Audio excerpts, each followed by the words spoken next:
Regresamos con la hora clave. Recordamos que pueden interactuar con nosotros a través de la etiqueta numeral hora clave. Y le damos la bienvenida a nuestro invitado, el doctor Gonzalo Pulido, médico, escritor y magíster en Historia de Venezuela. Bienvenido. Gonzalo Pulido es el que nos va a explicar a nosotros, ahora que estamos conmemorando la batalla de Ayacucho, cuál fue la importancia de esa batalla, porque dice que fue la que selló la independencia no solamente del Perú, sino de América Latina, de toda América. Entonces, ¿por qué fue tan determinante esa batalla? Un gusto estar con ustedes nuevamente, Claro, militarmente otra vez, porque estuvimos en la época del bicentenario de la batalla de Carabobo y ahora hablando de la parte militar del bicentenario de Ayacucho. Por supuesto, la batalla de Ayacucho es tal vez la más importante porque es la que termina con el ciclo de dominación del ejército del Imperio Español en América del Sur. Aunque pasó un suceso muy interesante que se puede comparar con el de Venezuela. Después de la batalla de Carabobo, 2 años después todavía hubo batallas y fue la toma de Puerto Cabello con Perú, a pesar de que en el aspecto de uno de los acápites de la capitulación estaba contemplado que el Callao, que era el puerto del Perú, fuera entregado también. Y Rodil, que era el general que estaba encargado de eso, no quiso entregarse y fue rendido el Callao, igual que aquí Puerto Cabello, 2 años después de la batalla de Ayacucho, y fue por un venezolano, el general Salón, que era de Puerto Cabello también. Bueno, interesante también esa Claro, sí. Claro. Ahora, hay una frase muy bonita del virrey La Serna, que fue derrotado por Sucre, que cuando se consolida la capitulación, él dice, tan joven, refiriéndose a Sucre, y con tanta gloria. Y yo creo que no solamente lo decía por haber ganado la batalla, sino por unas condiciones humanas y personales de Sucre, de honradez y también de generosidad y de ser un tipo compasivo, ¿no? Que se pusieron de manifiesto allí también, porque Bolívar también hizo el señalamiento de que él le había dado al vencido un rango de vencedor.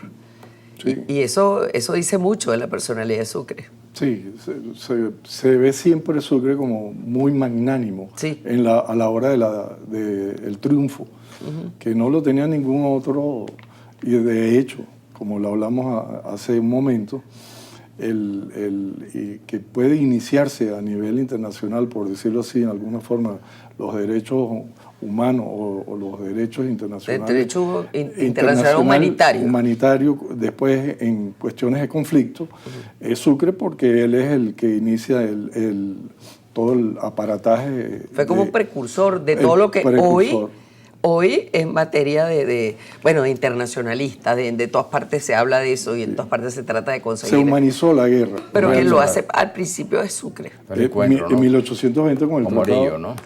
Con Morillo en el tratado el armisticio de Santana. A partir de ahí, y de hecho en Ayacucho, hay un rasgo muy importante que dice la manera de ser de Sucre, que dentro de los vencidos, el segundo de a bordo del ejército español era Canterac. Canterac estuvo en Venezuela en la guerra de independencia, en el oriente, y él fusiló a un hermano de Sucre, y cualquiera pudiera pensar que Sucre, después que lo tiene rendido, iba a ser vengativo. Iba a ser vengativo y lo podía fusilar también. Y no, todo lo contrario, firmó la capitulación con Canterac y fue magnánimo y les entregó, porque pudo haber sido otro tipo de rendición incondicional que pudieran haberlo hecho, claro, porque no estaban en condiciones. Y Sucre abrió las puertas de muchas cosas que después se les criticó, porque decían que no debió haber sido tan magnánimo, porque les dejaron a los españoles muchas garantías y muchas cosas. Bueno, pero lo cierto es que es un ejemplo para tanto político hoy que... guerras tan sangrientas, ¿no? Sí. Sí. Pero de hecho Sucre es un ejemplo para tanto político hoy, sí, que por quítame esta paja ya quieren volatilizar, sí, al adversario. Sí, y es una demostración de magnanimidad en una situación tan grave como es un conflicto bélico. Pues. Claro, claro. Ahora, ¿cómo fue realmente? ¿Cómo se llevó a cabo esa batalla? Cuando nosotros estudiamos, nos ponemos a estudiar a fondo la batalla de Carabobo, perdón, de Ayacucho, que tengo Carabobo. Claro. Sí, Ayacucho, nos vamos a encontrar que pudiera dividirse en dos tiempos. La gente que escribió en 1870 con Paz Soldán, escribió la batalla de Carabobo e hizo un mapa de la batalla de Ayacucho, donde también lo copió el conde de Toratá, que era el nieto del Valdés, que fue, creo que el militar más importante que tenían los españoles ahí, y que estuvo a punto de cambiar la batalla de Ayacucho. Los mapas que dibujó el general, el mariscal de campo Valdés, no aparecieron, y él tomó los de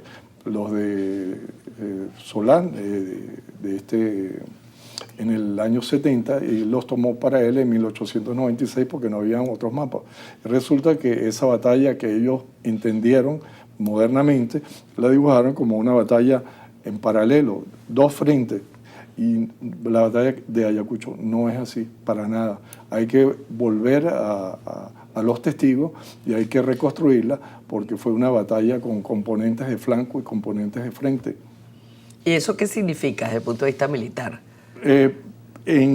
Como lo importante cuando se hace el análisis de una batalla es el terreno, tener en cuenta la táctica y, por supuesto, la reconstrucción nuestra es con los testigos y los documentos oficiales. Entonces, ¿qué importancia tenía? Que el ejército español, antes de la batalla, tenía planificado golpear el flanco izquierdo de Sucre, que estaba en una meseta de 1.200 metros por 600 metros, golpearlo de lado con el general Valdés, y luego que él hubiera hecho el daño que ellos esperaban, atacar de frente con el general Monet y atacar en el lado izquierdo a la división de Córdoba, de manera de que hacer una especie de tenaza y triturar a Sucre, porque no tenía, por cuestiones de terreno, para dónde tomar. Y Sucre previó eso, y a pesar de estar en inferioridad desde el punto de vista numérico, cada punto que él atacó lo hizo con mayor superioridad de efectivos y no les dio tiempo que casi lo doblaba el ejército.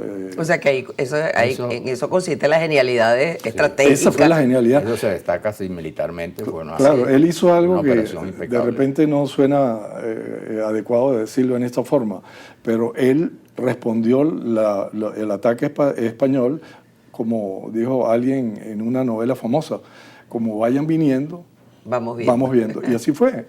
La táctica de él fue, vamos a esperar que hagan los españoles bajando del cerro del Cóndor Cunca, y en la medida que ellos vayan presentándose, ahí lo vamos a golpear. Y no los dejó pasar, porque si leemos la historia moderna, pintan la batalla en toda la Pampa, y resulta el centro de la Pampa. No, Sucre no los dejó bajar del Condocunca, lo fue destruyendo al detal. Como iban bajando. O sea que todos esos cuadros no reflejan la realidad histórica. Claro, el cuadro de la que conocemos nosotros, de la batalla, el único que conocemos nosotros realmente es el de Herrera Toro, que lo había iniciado Arturo Michelena, y lo terminó Herrera Toro. De paso, a Herrera Toro le dijeron y le pagaron para que fuera a ver el campo de batalla, y él no fue nunca. Entonces se guió por otras cosas, y es una representación de eso, de la batalla. Un poco parecido a lo que ocurrió en Carabobo también, ¿no? Algo parecido también. Los mapas, ¿no? También porque no es el mismo terreno. Y todo, por supuesto, una pintura tiene muchos aspectos. Entonces, poner todos los aspectos en una batalla no se dieron en la misma hora. Pero lo importante es que se pintaron para tratar de explicar más o menos lo que ocurrió en la batalla. ¿Y cómo estaban integrados esos ejércitos? Porque dicen que, por ejemplo, este virrey La Serna tenía incluso muchos indígenas ahí. Sí. En cambio, Sucre tenía muchos extranjeros, es decir, latinoamericanos, ingleses. Sí. gente que peleaba Sí. por o sea, ¿serían una especie de mercenarios como los conocemos hoy?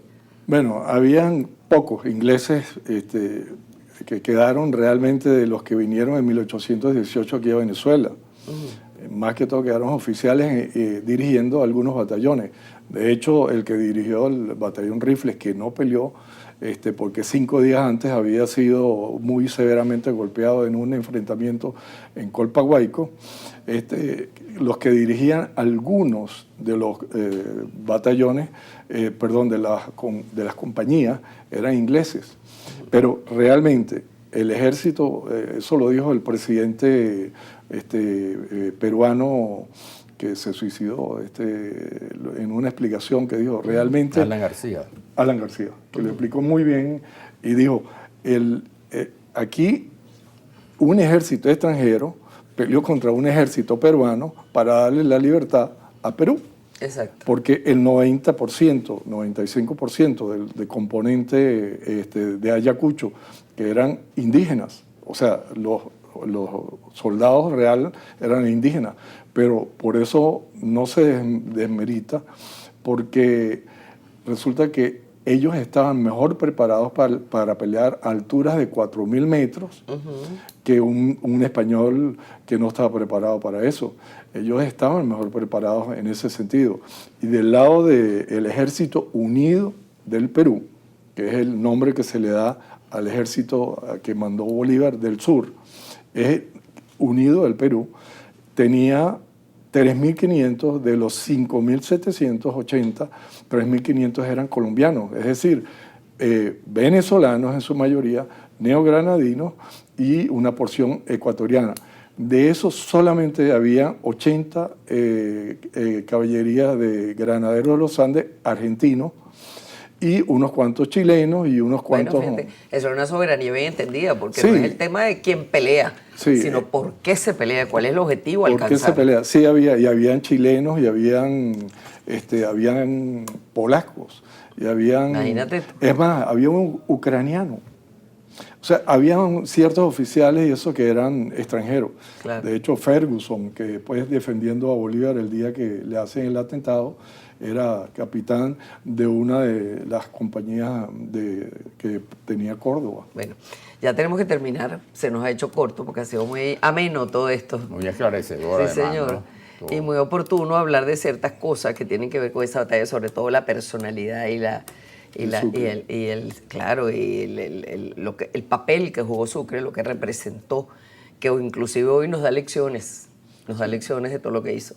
Así que yo creo que es muy oportuno que hayamos recordado todo esto, hayamos rescatado toda esta historia. Sí, un tema muy amplio para Sí, señor. tan poco tiempo. Claro. Y algo importante para Ajá. terminar, y suena extraño, el mariscal Lamar, que dirigía la división peruana, tenía el grado, en esa época eso era importante, en la antigüedad, él era mariscal de campo y Sucre era general de división, pero quien deja encargado del Ejército Unido del Perú, lo deja Bolívar, porque Bolívar, el Congreso le quitó la potestad en julio de manejar ejércitos extranjeros.